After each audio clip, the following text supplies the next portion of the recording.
In the late summer of 2023, in a part of the county that had been forgotten by the highway and the railroad alike, Silas Blackwood, age 78, adopted 100 hens that no modern hatchery would sell.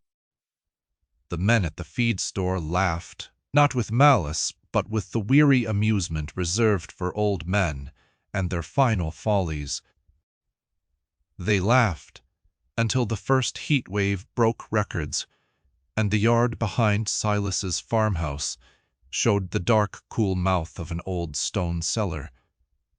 Then the laughing stopped. Let me tell you about Silas Blackwood. He was born in the same clapboard house he lived in, delivered by the same country doctor who had delivered his father.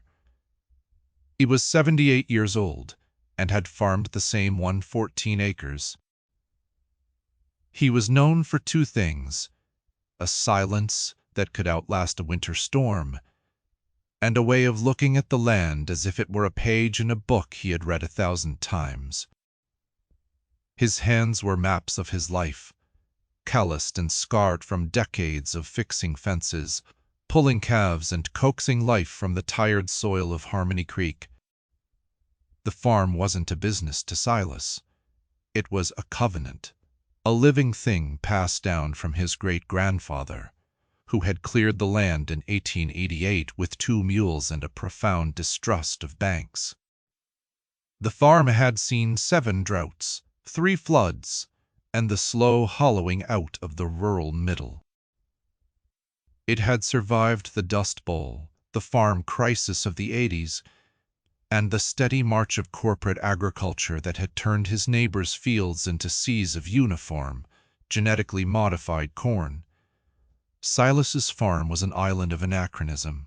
He still kept a small herd of 20 Hereford cattle, rotated his crops with hairy vetch and clover, and maintained a 3-acre woodlot his father had told him was the farm's savings account, never to be touched except in the direst of emergencies. The year 2023 was shaping up to be one of those emergencies. A high-pressure dome had settled over the Midwest in early May and refused to leave. By July, the creeks were bone dry. The price of feed had skyrocketed. Hay, what little there was being trucked in from 3 states away at a cost of $350 a ton. Silas had sold off 5 of his cattle, a decision that felt like cutting off a piece of himself. The money, $6,450 after fees, sat in a coffee can in his kitchen. It was supposed to get him through the winter. Instead, he decided to buy chickens. His grandson, Leo, who was 22 and studying agricultural business at the state university, thought the old man had finally lost his mind. Leo had come home for the summer to help, full of ideas about data analytics, drone-based soil mapping, and futures markets. He loved his grandfather, but he saw the farm as a case study in inefficiency. "Why chickens, Gramps?" Leo had asked, watching Silas mend an old roll of chicken wire. "In this heat, the price of starter feed is up 38% since April. The models all say to reduce livestock assets during a drought, not acquire more." Silas didn't look up from his work. He twisted a piece of baling wire with a pair of pliers his own grandfather had used. The pliers were worn smooth, the metal dark with the oil of 3 generations of hands. "The models don't know this land," he said. "They don't know the cellar." This was the first mention of the cellar in this context, and Leo had dismissed it. The cellar was a relic. A hand-dug hole in the ground behind the house, lined with fieldstone and covered by 2 heavy oak doors set at an angle against the earth. It smelled of damp soil and potatoes. As a child, Leo had used it as a fort, a cool refuge from the summer sun. It was part of the farm's folklore, not its business plan. Silas finished his repairs and stood up, his back cracking softly. "The big one," over in Concord. Concord was 72 miles away. The hatchery was Agrigen Futures, a state-of-the-art facility that supplied tens of thousands of chicks a week to commercial operations across the state. They were famous for their proprietary breed, the Sunbeam Gold, a bird engineered for maximum feed-to-egg conversion, and a placid temperament suitable for high-density housing. Leo had studied them in a class on livestock genetics. They were a marvel of modern science. They were also, he knew, expensive and fragile. The next morning, Silas drove his 1998 Ford F-150, a truck with 312,451 miles on the odometer. Leo went with him, armed with a tablet full of spreadsheets, convinced his job was to prevent his grandfather from making a terrible financial mistake. Let me tell you about Agrigen Futures. It wasn't a farm. It was a laboratory that happened to house chickens. The buildings were long, white, and windowless, cooled by massive HVAC units that hummed with the sound of money. The air smelled of disinfectant and processed feed. You didn't just walk in. You signed a waiver, stepped into a tray of sanitizing foam, and were met by a man in a polo shirt, with a logo embroidered over the heart. The man was named Mr. Davies. He was 34 years old, had a degree in poultry science from a prestigious university, and had been the facility manager for 6 years. He was known for his obsessive focus on metrics. He could tell you the average daily weight gain, the precise feed conversion ratio, and the projected lifetime egg output of any bird in his facility, down to the third decimal place. He greeted them with a firm handshake and a smile that didn't quite reach his eyes. "Silas Blackwood," he said, reading the name off the appointment list. "You're here for 100 of our Sunbeam Gold pullets, a fine choice, best in the industry. Our data shows a 98.7% survival rate to maturity and an average of 320 eggs per year in a controlled environment." Silas nodded slowly. He was looking past him at the long, automated racks of incubators visible through a plate glass window. "I'm not here for your best," he said. His voice was quiet but carried in the sterile, echoing lobby. "I'm here for the ones you won't sell." Mr. Davies' smile faltered. "I'm not sure I understand. We only sell premium, genetically certified stock. Our reputation depends on it." "The culls," Silas said, "the ones that don't meet the standard." Leo felt a flush of embarrassment. He stepped forward, tablet in hand. "My grandfather is old-fashioned. We are, of course, interested in your premium Sunbeam Golds. I have a projection here of the potential return on investment, even with the current feed prices." Mr. Davies held up a hand, his attention fixed on Silas. He seemed to view the old man as a puzzle, a data point that didn't fit the model. "We don't sell our culls, Mr. Blackwood. They are a statistical inevitability in an operation of this scale. But they are not a commercial product.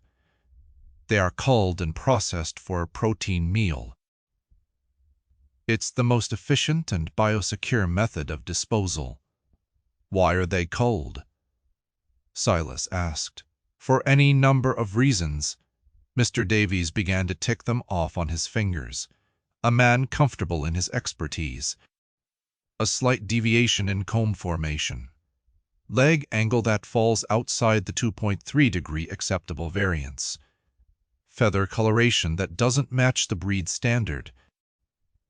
Anything that our predictive models indicate could lead to a lower lifetime yield or a higher susceptibility to common ailments." "They're just chickens," Silas said. Mr. Davies gave a short, dry laugh. With all due respect, sir, they are production units. Our customers purchase a predictable outcome, a reliable asset. A batch of 10,000 birds needs to be uniform. A 5% variance in growth rate can throw off an entire operations feeding schedule and processing timeline. It's a matter of precision. What if I told you I don't care about precision? Silas's gaze was steady. I care about resilience. A flicker of something, annoyance perhaps, or professional pity, crossed Davies' face. Resilience is a byproduct of genetic superiority and optimal environmental control. It's not something you find in the reject. That's not my opinion. It's what millions of data points tell us. Our sunbeam golds are the most resilient birds on the market, provided they are housed and fed to our specifications. Silas was silent for a long moment. He looked at his grandson, who was staring at his shoes, then back at the hatchery manager. "Let me see them." Mr. Davies sighed, a man indulging a child. "It's against our biosecurity protocol, but fine." He led them through another set of sanitized doors into a cavernous room. The air was warm and filled with the chirping of thousands of chicks. In one corner of the room, separated by a low plastic barrier, were a few hundred birds. They looked, to Leo's untrained eye, exactly like the others. "These are the day's culls," Davies said, his voice flat. "Spet for processing at 4 p.m. You can see for yourself." He pointed to a chick that was slightly smaller than the rest. "That one is 11% below the median hatching weight. Our models show it will never catch up." He pointed to another. "See the slight discoloration on its leg? A potential indicator of a vascular issue." Another had a comb that was infinitesimally crooked. They were tiny flaws, invisible to anyone not trained to look for them. Silas walked to the edge of the enclosure. He didn't say a word. He just watched. He watched them for 10 minutes. He watched the way they moved, the way they interacted. He watched the ones that were bold and the ones that were timid.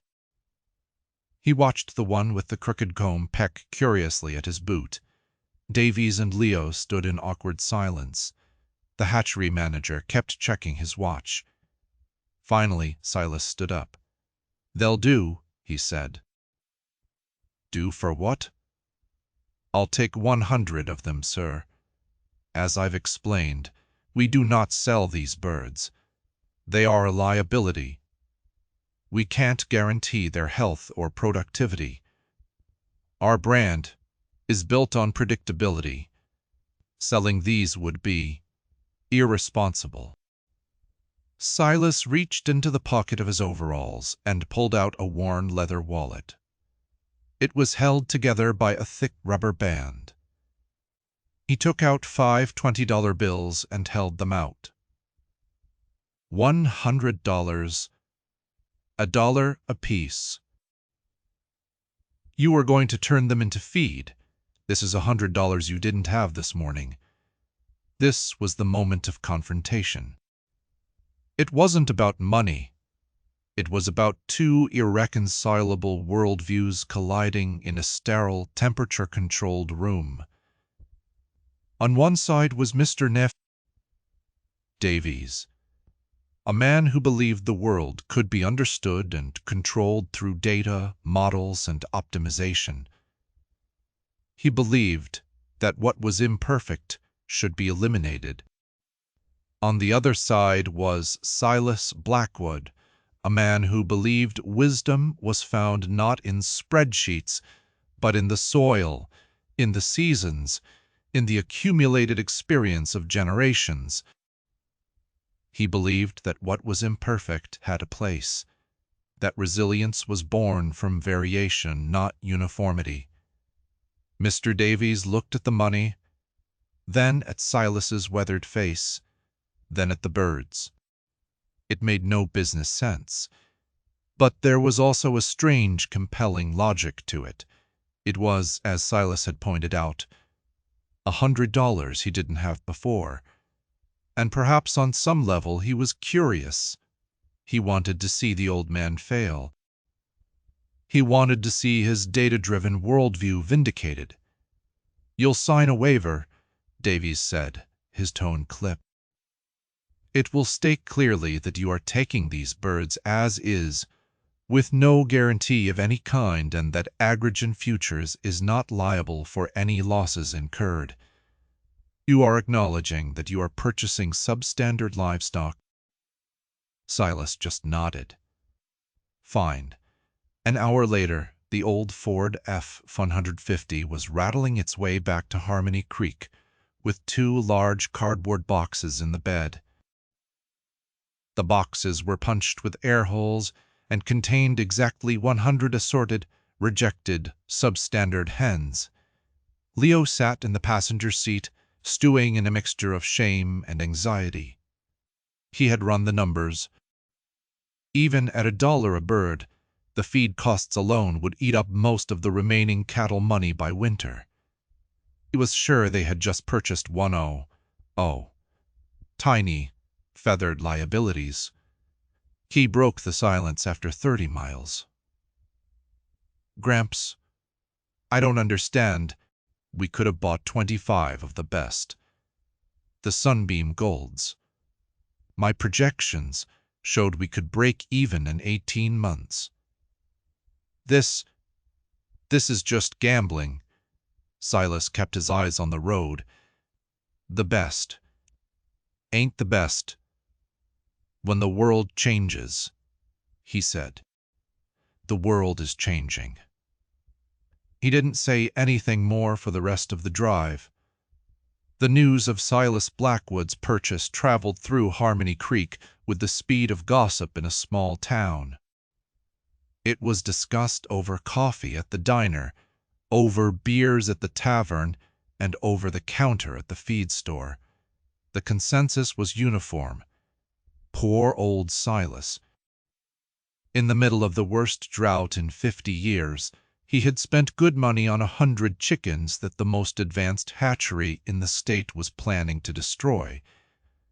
It was the talk of the town for a week. Men would see Silas's truck and shake their heads with a sad smile. They called them Silas's Folly, or the dollar store chickens. Silas paid them no mind. He was busy. He and Leo spent 2 days converting an old tractor shed into a chicken coop. They built roosts and nesting boxes from reclaimed barnwood. Silas refused to buy the commercial pelletized feed Leo recommended. Instead, he drove to the grain elevator and bought separate bags of cracked corn, oats, sunflower seeds, and a protein supplement made from fish meal. He mixed it himself in an old wheelbarrow, adding in things Leo had never seen in a textbook: a scoop of diatomaceous earth to control mites, a handful of dried oregano from his late wife's garden for its antibacterial properties, and crushed oyster shells for calcium. "This is insane," Leo said, watching his grandfather stir the concoction with a shovel. "The nutrient ratios are all over the place. We have no idea what the protein percentage is. The commercial feed is perfectly balanced." Silas grunted. "This is what my father fed his chickens. It's what his father fed his.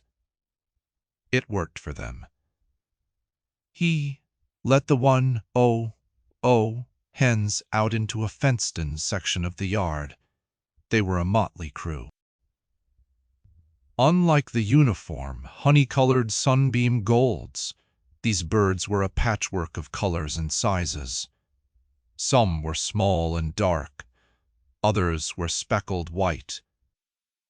A few had the crooked combs Davies had pointed out.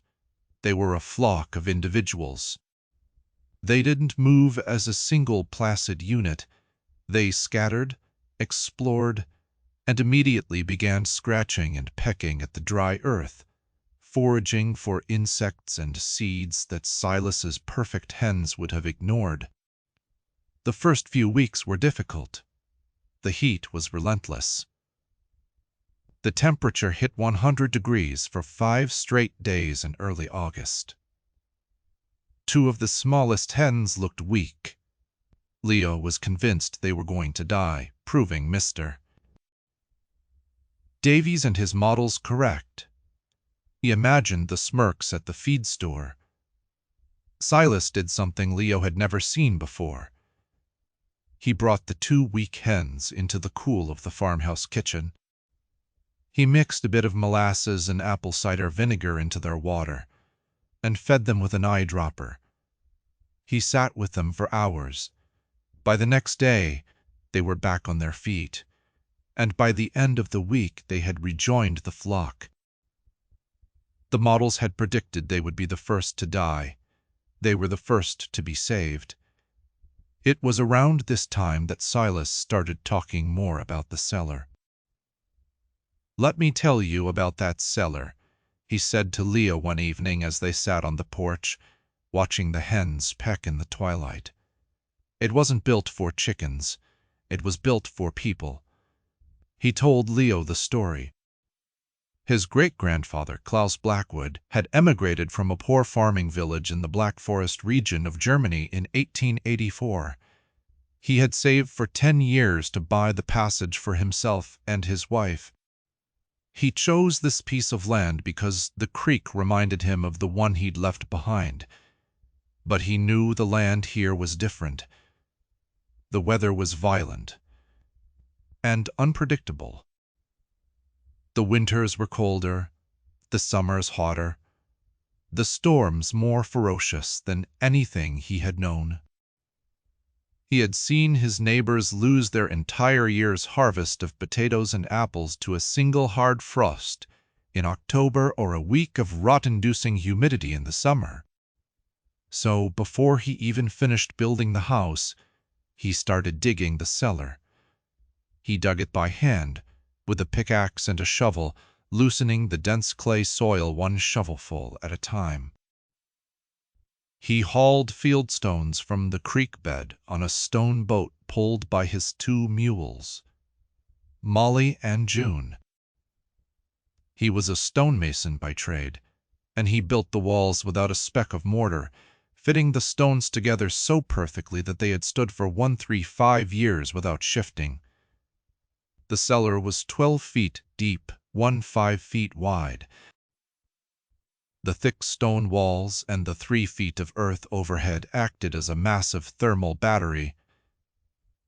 "The temperature inside," Silas said, "never went above 60 degrees in the summer and never dropped below 45 in the winter. It was the family's security. It was where they stored hundreds of jars of canned vegetables, bushels of apples and potatoes, and cured meats that would see them through the winter. It was where they took shelter when tornado warnings were issued. During the Great Blizzard of 1936, Silas's grandparents had lived in the cellar for 4 days with a milk cow to keep them warm. The cellar, Silas explained, was an answer to a question that modern agriculture had forgotten to ask. The question was not, how do you maximize yield in a perfect year? The question was, how do you survive in a bad one? Modern barns with their fans and automated waterers were designed for optimization. The cellar was designed for resilience. It was low-tech, inefficient, and almost perfect. The local news ran stories about farmers selling off entire herds. The big poultry operations on the other side of the county were losing thousands of birds to heat stress. The power grid was strained, and rolling blackouts meant their sophisticated ventilation systems would periodically fail, leading to catastrophic losses. Mr. Spurd, Davies's sunbeam golds, for all their genetic potential, could not survive in a metal building when the temperature inside spiked to 120 degrees and the fans shut off. They were premium assets in a controlled environment, but the environment was no longer controlled. Silas's flock, meanwhile, was adapting. They learned to spend the hottest part of the day, from noon to 4 p.m., under the shade of a large oak tree at the edge of the yard. They foraged relentlessly in the early morning. Because they were a diverse flock, they didn't all compete for the same resources. The smaller, quicker hens caught grasshoppers in the tall grass, while the larger, stronger ones were better at scratching up grubs near the compost pile. They were not a uniform production line, they were a functioning ecosystem. And they had started to lay. The first eggs were small, but they were numerous, and their yolks were a deep, rich orange that you never saw in a store-bought egg. Leo started to see. He stopped quoting his textbooks and started watching the chickens. He noticed things. He saw how the flock would collectively mob and chase away a hawk that flew overhead.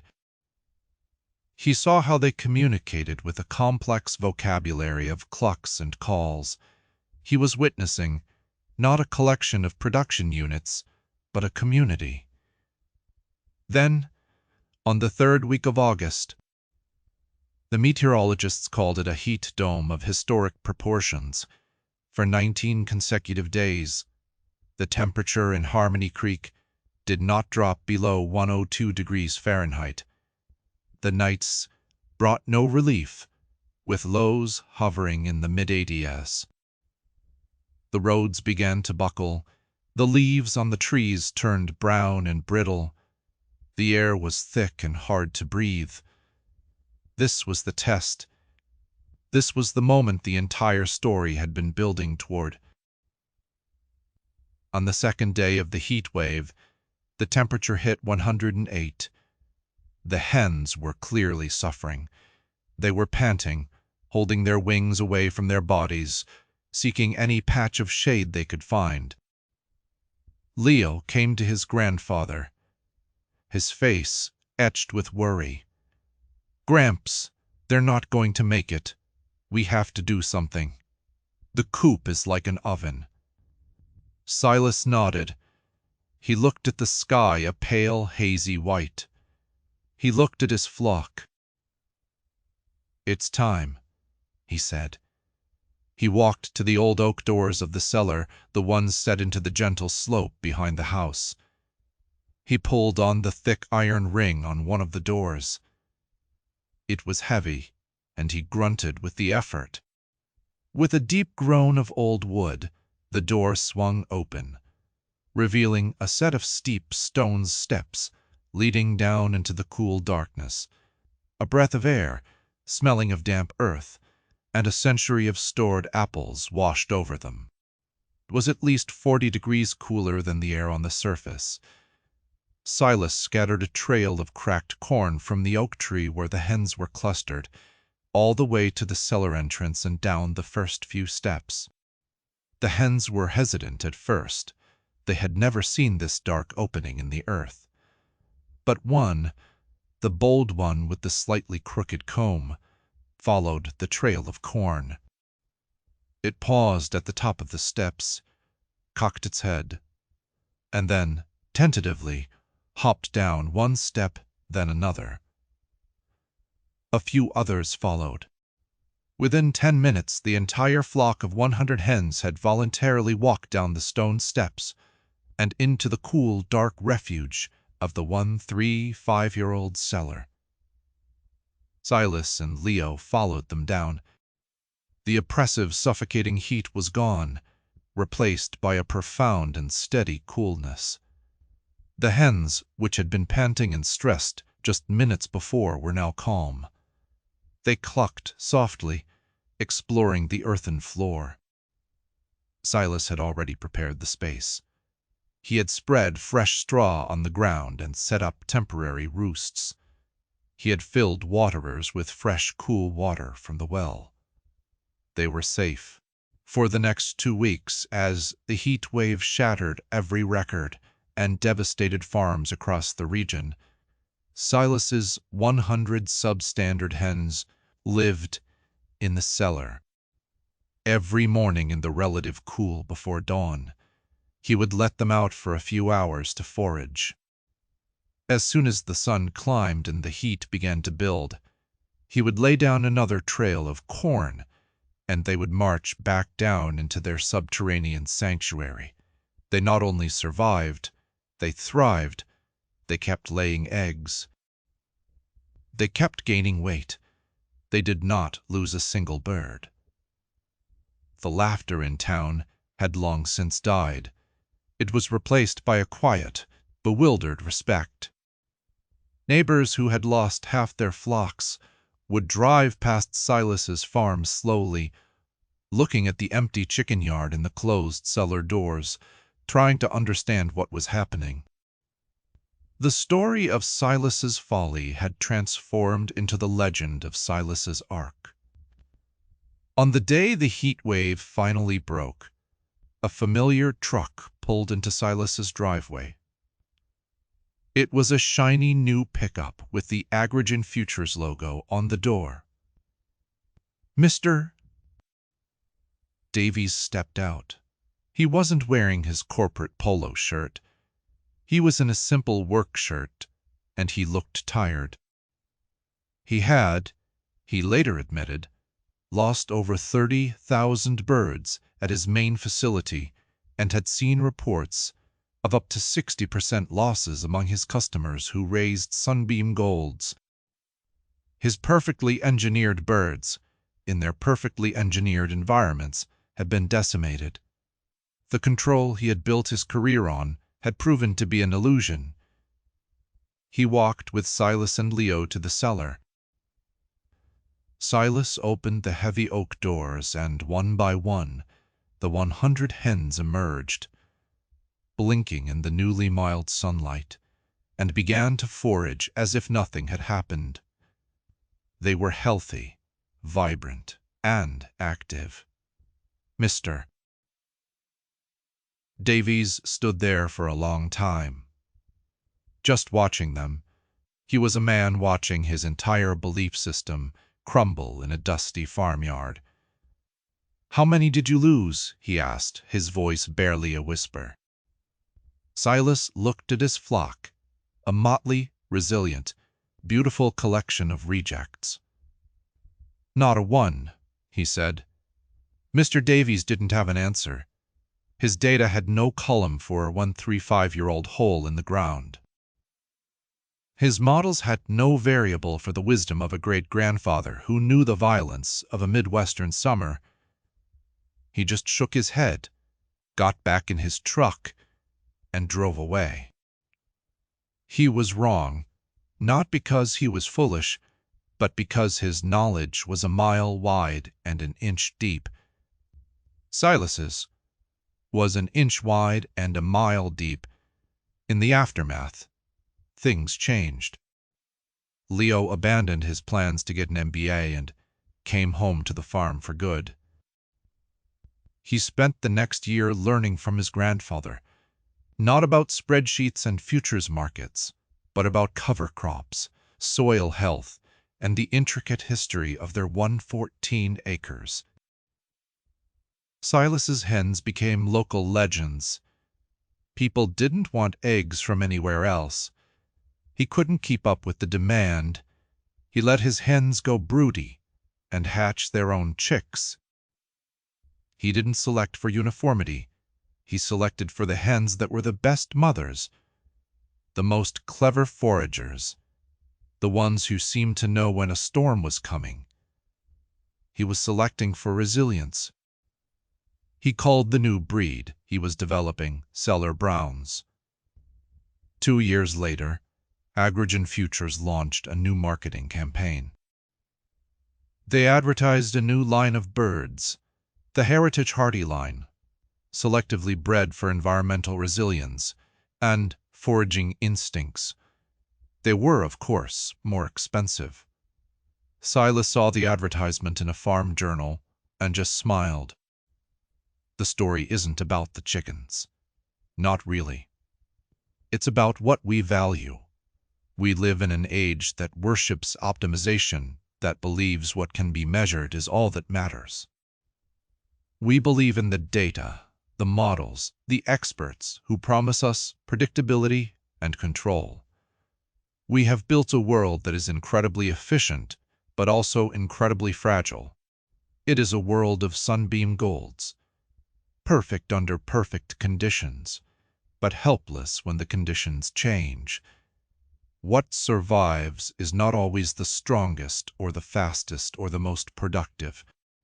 And adaptation requires variation, imperfection, the very qualities Mr. Davies was so eager to call. The crooked comb, the suboptimal weight, the slight deviation. They are the raw material of survival. Silas Blackwood passed away 3 winters after the great heat wave at the age of 81. He died in the same house he was born in. Leo runs the farm now. He keeps a flock of 500 Cellar browns, all descended from the original 100 recacts. The farm is more profitable than it has been in 50 years. And every summer, when the heat gets intense, Leo opens the heavy oak doors his great-great-grandfather built. He scatters a trail of corn, and he leads his flock down into the cool, dark, life-saving earth. He is not just sheltering his chickens, he is honoring a covenant. He is keeping a promise made to the land, a promise that resilience is worth more than efficiency, and that the deepest wisdom is not invented in a laboratory, but inherited. It is found in the cool, quiet dark of an old stone cellar.